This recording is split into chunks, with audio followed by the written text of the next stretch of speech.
Loin des réalités, le gouvernement togolais brandit souvent des chiffres qui font dresser les poils. C'est le cas notamment dans l'accès à l'eau potable. Alors que de nouveaux projets viennent d'être lancés, l'exécutif togolais tambourine avoir atteint un taux de couverture d'environ 70% pour l'accès à l'eau potable dans un pays où dans certaines localités des animaux et des hommes s'abreuvent encore à la même source. Il s'agit du projet d'actualisation et de validation des études d'impact environnemental, social, des plans d'action de réinstallation pour 31 centres semi-urbains du Togo, PAVI 31 XU, et du projet de renforcement de la cohésion sociale, PRECO, officiellement dévoilé le 20 mars 2025 à Lomé.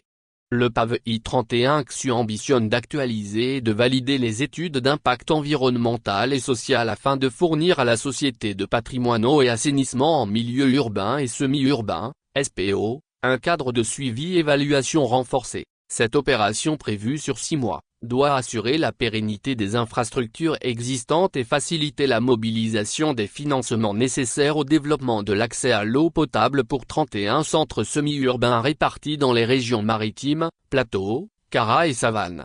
C'est dans ce contexte que la ministre de l'Eau et de l'Assainissement, Mougno Mila Ami Aziable, a annoncé, à l'occasion de la Journée mondiale de l'eau commémorée le 22 mars, une progression spectaculaire de l'accès à l'eau potable dans le pays. En 2024, 70% de nos concitoyens dont 76% en milieu rural, bénéficient désormais de cette ressource essentielle, a indiqué la ministre qui depuis sa nomination ne s'est jamais rendue dans un village où les populations se partagent la seule source avec des animaux. Cependant, elle brandit des chiffres à faire sortir de son hibernation une marmotte. Au Togo, c'est encore 43% de la population qui attendent d'être desservie à l'eau potable, déclarait il y a moins de 5 ans, Bolidjatim, ancien ministre de l'eau. Alors comment le Togo a-t-il pu réaliser une progression spectaculaire, que tambourine la ministre Aziable, pendant que le gouvernement atteint de chiffrisme, la maladie des chiffres, sur le terrain, le constat est amer.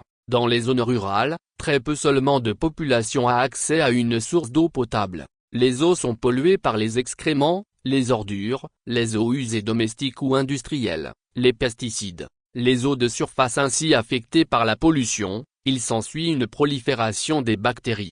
Plus grave, les mêmes eaux servent pour les populations, à se baigner, se laver, laver leur linge, faire la cuisine et s'abreuver. Pour s'en procurer, on est tenu de parcourir parfois plusieurs kilomètres au quotidien. En milieu urbain, dans bien des quartiers notamment à Lomé, les habitants s'approvisionnent encore via des puits ou des forages avec toutes les conséquences sur la santé humaine. Voilà la triste réalité que se cache derrière les chiffres ronflants. Source, lecorrecteur.tg. Actualité featured.